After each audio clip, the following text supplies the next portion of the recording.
আসসালামু আলাইকুম এভরিওয়ান, আশা করি সবাই ভালো আছেন। আজকে আমি আপনাদেরকে শেখাবো কিভাবে খুব সহজে ফিমেল ছবি আঁকা যায়, এবং আজকের ভিডিওতে আমি স্টেপ বাই স্টেপ আপনাদেরকে শিখিয়ে দেব। আপনারা যদি সম্পূর্ণ ভিডিওটি শুরু থেকে শেষ পর্যন্ত মনোযোগ সহকারে দেখেন, তাহলে আশা করি আপনারাও পরবর্তীতে একবার ট্রাই করলেই ছবিটি আঁকতে পাবেন। তো কথা না বলে চলুন ভিডিওটি শুরু করা যাক। প্রথম স্টেপে আপনাকে ক্যাপ এঁকে নিতে হবে, এবং কিভাবে ক্যাপ আঁকতে হয় সেটা আমি আপনাদেরকে স্টেপ বাই স্টেপ দেখিয়ে দিচ্ছি।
প্রথম স্টেপে যদি আপনাদের ক্যাপ আঁকা হয়ে যায়, তাহলে দ্বিতীয় স্টেপে আমাদেরকে মেয়েটির বা ফিমেলের চুল এঁকে নিতে হবে। তো চলুন কিভাবে ফিমেল চুল আঁকা যায় সেই সিস্টেমটি দেখে আসা যাক।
দ্বিতীয় স্টেপে যদি আপনাদের ফিমেল চুল আঁকা হয়ে যায়, তৃতীয় স্টেপে আমাদেরকে ফিমেল নাক ও চোখ এঁকে নিতে হবে।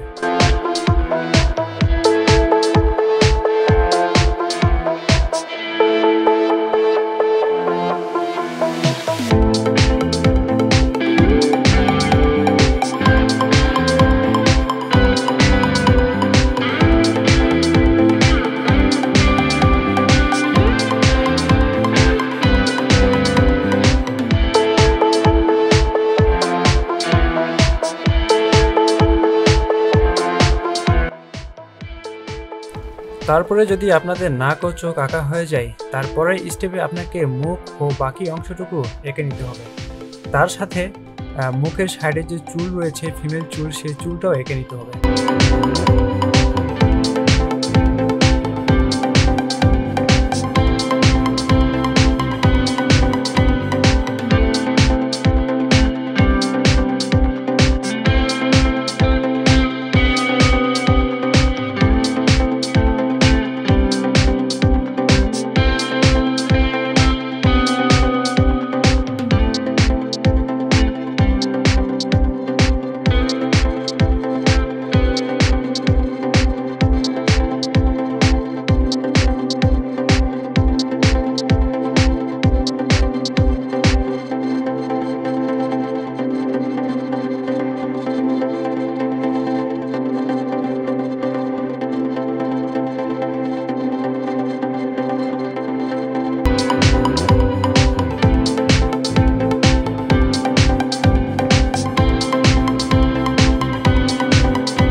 Final look. তো ভিউয়ার্স, আশা করি আপনারা ভিডিওটির প্রত্যেকটি স্টেপ খুব ভালোভাবে বুঝতে পেরেছেন। সবশেষে ভিডিওটি যদি আপনাদের একটুও ভালো লাগে থাকে, তাহলে অবশ্যই লাইক, কমেন্ট ও সাবস্ক্রাইব করে চ্যানেলের পাশে থাকবেন। আজকের মতো এখানেই বিদায় নিচ্ছি। পরবর্তী কোনো ভিডিওতে আবার দেখা হবে। ভালো থাকবেন, সুস্থ থাকবেন। আসসালামু আলাইকুম।